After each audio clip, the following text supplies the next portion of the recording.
Good morning, good afternoon, or good evening, depending on where you are watching this new program from the Participatory group, which is our community of practice set up by the UNED and Madrid City Council.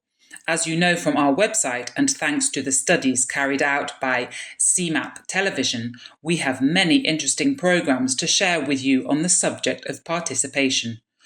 Today we have a very special guest, Gloria Henao. How are you, Gloria? Hello, Marta. How are you? Thank you very much for inviting me, and thank you very much to all the people who are listening. Gloria is a professor at the Universidad del Rosario in Colombia and is the director of the master's degree in urban studies and urban management. I think I got that right, didn't I? If not, she'll clarify it in a minute. She is also a leading expert and practitioner in urban planning, so she has that dual theoretical and practical perspective that we at the Participatory Group value so highly. What are we going to talk about today? Well, today we're going to talk about the challenges of citizen participation in urban planning in the city and in Colombia. Gloria, tell us a little bit about it. And Gloria is also going to, in addition to referring to the conceptual framework, she is also going to share some case studies that I think are going to be really interesting. But first, tell us a little bit about the context of citizen participation in Colombia. How have you experienced it? How is it regulated? Tell us a little bit, and then we'll go into more depth. Well, Marta, thank you very much for the invitation. I am the academic director of the master's degree in law and urban management. To be precise, I am a solicitor, not an urban planner or architect. But I am a solicitor who has dedicated my entire life to urban planning and development projects. Well, as you mentioned, Marta, in Colombia we have had many challenges in terms of citizen participation. Our law dates back to 1997. It was a novel law, and we have an instrument that is the most important planning tool for all cities, called the Land Use Plan. The law states that there must be participation in all stages of this land use plan, that is, the diagnosis, the formulation, the consultation and approval stages. And there is a means of citizen participation in all stages. We have an open council when they are already on the council. We have a territorial planning council made up of social leaders, community leaders, environmental associations, academic associations, economic guilds that generate a concept about, but that participation is not binding. That is, although the concept is mandatory, what is stated in it is not binding. We have been learning as we go along, and at first, citizen participation in these land use plans was more about socialization than participation. It was more about raising awareness, letting people know what was being done, rather than getting them to participate. Our participation has also changed because the country's high courts have begun to point out the importance of citizen participation and have developed a very special concept called meaningful participation, which is how citizen participation should influence city planning decisions. However, there are many challenges to this, and the first challenge is training. In other words, people need to be trained to be able to participate, to know how to participate, and to have some idea of what a land use plan is, and perhaps to differentiate it from what a development plan is, what a budget is, or what annual maintenance programs are, because participation and land use plans are the roadmap for city planning. And when people participate, they often say, "My street is damaged, the water supply is not reaching us." These are issues that are not dealt with in a land use plan, which is a much more general and planning instrument. Let's say that this is the first challenge of this planning, and there is a second challenge, which is for people to really think about the general interest, the good of the community. That a land use plan is to improve people's quality of life, to meet the objectives of sustainable development, and not for their own benefit, for their property, to increase the value of their property. So I want the best rule to be that the property has much more value on the market, but that it is really a participation to achieve a general goal, which is to improve the quality of life and have sustainable urban development. These are the two main challenges in citizen participation in all planning, not only in the plans themselves, but also in the implementation of the plans. So, in the implementation of the plans, we will do that later, as there are other challenges. But in general, in land use plans, these are the most important challenges. The truth is that you're absolutely right, Gloria. I think that in the experience and interviews we have had, including one with Juan Felipe Pinilla, a Colombian colleague, I believe that this is the key. It is the key, and the same thing has happened in Spain. That is, participation has often been understood, also because it was not well regulated, as a process of allegations. You knock on the door, knock knock, what about me? And that's not participation. That's pure allegation or claim that may or may not be taken to court later. And I find that very interesting. And we'll have to give it another go and study it in more depth, as the court has already talked about meaningful participation, which is a concept that does not exist in Spain, for example, and which I think is key. That is, it has to be participation that has an impact or that applies, and we need to know exactly what the level of impact is or is not. So, tell us a little bit about how it is channeled and through what kind of plans, or with an example that I think you were going to give us, whether it really existed or not, because these programs are not just about telling the good story, but also about seeing the pros, cons, and challenges of these models of participation. Tell us a little bit about it. As these land use plans are so general, and they are also very technical instruments, although there is a lot of citizen participation on environmental issues in terms of classification and land use, which is what most affects people. In the implementation, we see the participation that has the greatest impact. And there is a plan in Colombia called the partial plan, which is for implementing or planning and implementing urban expansion areas in large undeveloped areas in the city. But there are some that have more challenges, which are the partial plans to renovate the city, to work on what is already occupied and built, where there are already people, and there is a greater challenge there, and that is the decision to renovate, which is a decision that goes beyond particular interests, beyond the general interest, and which cities need because they need to be redensified, they need to be updated, and there is resistance from the people to changes affecting residents, tenants, people who are living in that territory, resistance to change or fear of gentrification. And that fear leads us to have to weigh up the general interest against the interests of individuals. These challenges are much more evident in urban renewal, which is why the processes are so slow and take so long. But there are ways of getting people involved in these projects, or if they do have to leave for some reason, let's say because of something in the plan, then they should not leave feeling ignored. That is, they should not feel that their rights have been trampled on. To that end, let us say that some planning regulations have been created. For example, Medellin has always had processes in place to protect residents in these urban renewal processes.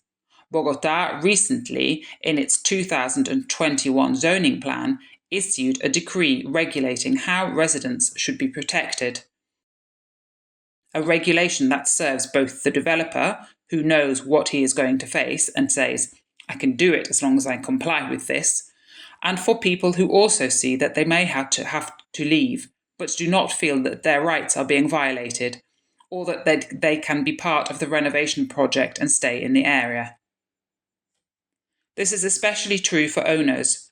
We will see that keeping tenants is a little more difficult because they have value, because they have other rules, and because there is an owner involved. But at least the rights of the owners are being protected, and they do not feel that they are being trampled on by the renovation processes and being forced out. I believe this greatly helps to build trust among many parties and allows the state to then act in a more legitimate manner in executing its plans. Exactly. I find it very interesting. First, you've hit the nail on the head in saying that participation in the city is essential, especially in renovation. In fact, I think we have some cases where we have been working with some municipalities trying to get people involved in ex novo expansion projects. Of course, it's much more difficult there because you don't know who is going to live there. So, who do you get to participate or not participate? So I think that approach is key, and it must be very different. How do you propose participation in something that is yet to be built, which is much easier?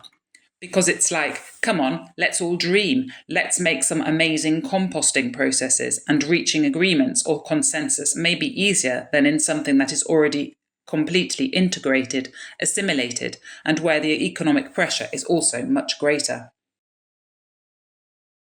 And there, I think, I don't know how you see it, because in Spain it also happens a lot. And I think from the experiences we've seen, we had an Argentinian professional who was a promoter, for example, who said that he had started participating because he realised that participation saved money. In other words, he realised, he was aware that reaching consensus is much more economically viable because you avoid litigation. You avoid collapse and so on. But at the same time, I don't know if you can give us a little overview on how you see it in Colombia. It is very difficult to bring together all the players, that is, to get the players to sit down at the table and talk as equals. How have you seen, or how do you see that balance in actions in administration, developers, citizens? And in what ways can a meeting, a real dialogue, be achieved? Well, as you have already heard from Felipe, I imagine he told you about a partial plan in Bogotá, where there was a lot of participation, which was the Triángulo de Fenicia partial plan. So I'm not going to talk to you about that partial plan. I'm going to talk to you about a commendable case, though, which, although it was not a renovation plan, was more interesting because it arose from the law on culture. It is called Special Management and Protection Plans. These are plans to protect cultural assets, both urban, which belong to groups, and architectural assets, which belong to individual properties. This plan was made in a neighbourhood that has always been, people think it is not part of the old town centre of Cartagena, because it is in the suburbs of that founding centre that we all know, or that many know, which we would also like to know about.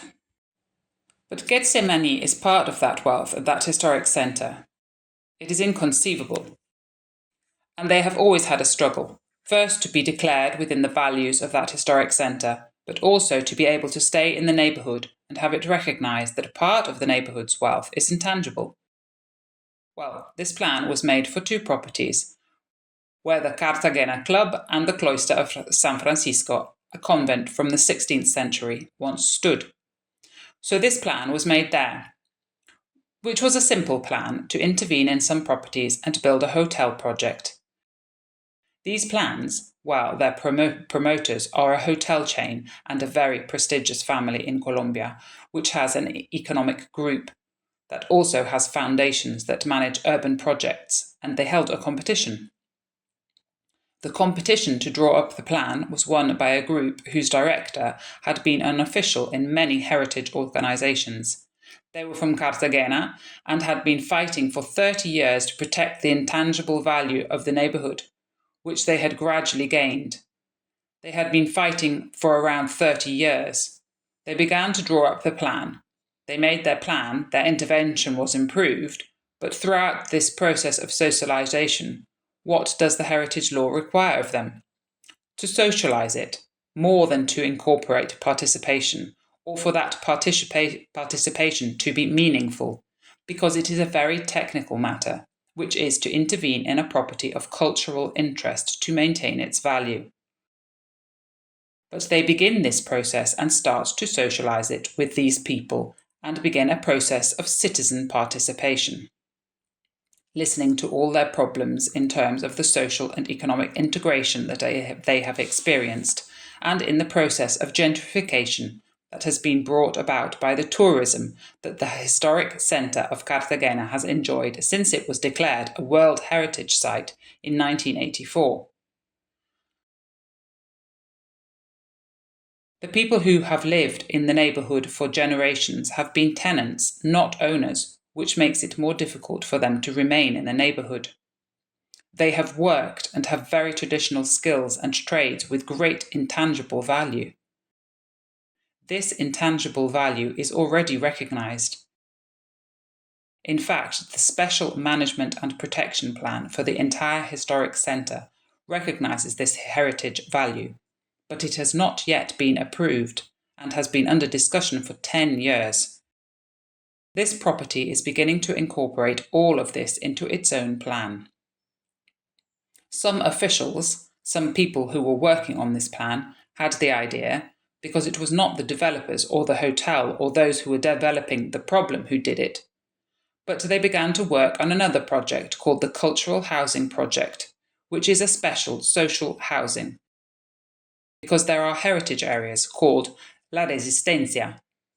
It is a very nice name, it's beautiful, and it seeks to keep the residents of the neighbourhood and also to bring back residents who had to leave because of the gentrification that has been taking place over the years, to bring them back to the neighbourhood. And why is this happening? Because, for the most part, the project developers, who are not the same ones who are going to carry out La Resistencia project, are modifying their plan and paying for it in order to incorporate more area into that project and get approval for the development of this project, which is on another site, where the Alemetre soap factory once operated, and where a large part of the neighbourhood used to work. So that is where this cloister will be located, very close by. This Special Management and Protection Plan is currently being modified. It is not yet a reality, and they supported it in addition to trying to include it in their PEN programme, to expand this PEN to another area so that third parties can develop this project. They also helped to disseminate these values through a newspaper called El Getsemanicense and a streaming programme called Hablemos de Getsemani. All this to disseminate these values and materials, which is to keep the people in the neighbourhood. Because they realise that this value is what makes the neighbourhood attractive and will therefore help their project. In other words, it is a meeting point between people who want to stay and live there and someone who wants an economic project that works. And they realise that they can agree on that, even though they are so different, that they can agree on that and can work together to achieve it. I don't know how the project is going, but it is a very, very interesting project. The truth is, well, I think Gloria is coming back to Spain in November, so we will record another programme. We are going to do a series so that she can tell us little by little how it is progressing, because I find it exciting, above all, how they achieve that meeting place and how the developer is also aware of the value. It is an intangible value, but which ultimately translates into economic value. That the neighbourhood is not an empty shell, we could say, all painted beautifully, but without anyone in it. So I think the example you've given is wonderful. Precisely what we're looking for, that is, what the participatory group is also looking for with participation, which is not to participate for the sake of participating and complying, but to generate value, to generate economic value for those who have to do it, and social value, like what you're doing. So thank you very much, and to conclude, what lessons have you learned? You've given us a little preview, but on a global level, how would you sum up the positive and negative lessons from all these processes and future challenges in Colombia regarding participation? Well, the first lesson is that with different objectives, and perhaps very clear ones on both sides, and there must be clear general objectives on both sides, they can sit down and see if at some point there can be a convergence between the two, which I believe there always is, and that there is a solution. The second thing is, unfortunately, because I am a lawyer, and these processes are not always handled by lawyers, who are often the ones who create that distance between the parties that are sitting down. It is important that they are listening, but hopefully not actively insisting from the outset, let's go to court, because when everything ends up in court, everyone loses. Exactly. Almost the only one who wins is the lawyer. The lawyers always win. I'm not talking about the cases, but they always win by going to court. So perhaps we should sit down without that pre-inclination we have to think that the other person wants to hurt me or that the other person is not going to let me do the project. Try to sit down, see how we can help each other. What can be brought together to improve both projects? There will always be common ground, and we can move forward with that. And people need to understand a little, especially in renovation projects, that at some point there is going to be some gentrification. It's completely natural because it's also financially viable, especially when we're talking about these large renovation projects.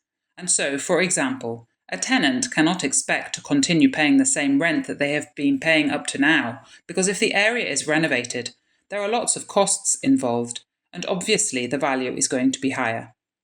But we do have to at least think about how those who can continue living there will do so, and they will come to agreements with the tenants, or how they can leave without feeling overwhelmed, not leave immediately, but how we can make them feel that their rights have not been violated, that the owners can be part of the projects, that urban renewal is not only good for the developers or how beautiful the city has become, but that it is good for all of us.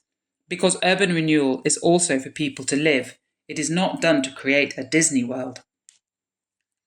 In the case of Gexemani, it is different, because there are important heritage values there. And there is indeed a heritage value for the residents, that is, for the people who live there, which is their intangible value.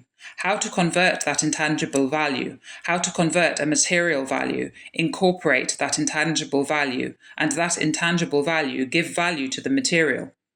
It is very interesting in that process in Gexemani, in which I am not directly involved. But I know the people who have worked on the project, and I have always found it very interesting because I have also spoken to neighbourhood leaders who have told me a little about how it is being done. I hope it can be achieved, because it is about building housing for the people themselves within a project, which I think was also a bit like what was done in the Triangolo di Fenicia, and getting people to stay in the same place and build housing projects on site that can also be financially part of the other projects. It's very interesting and something we need to work hard on. But I tell you, when the lawyers get involved, when the councillors get involved, when they all get involved, I mean, it's always like they're wearing gloves, and instead we have to take off the gloves and be able to work together. Exactly. Well, thank you very much, Gloria, because I think you've summarised it for us and given a wonderful example of how to achieve participation in the urban environment, how not to demonise gentrification, but rather to see it as another point to take into account and assess economically, environmentally, and socially. In other words, we need to take a comprehensive view of urban projects in which participation is essential. Participation understood, I think, as you said, as a concept to be researched and turned around as meaningful participation and measuring the balance of evidence that each can provide. So the truth is that it has been a pleasure, a real pleasure.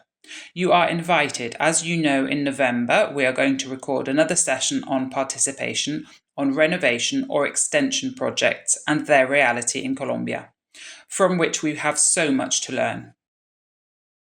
Well, thank you very, very much, Gloria, and see you next time.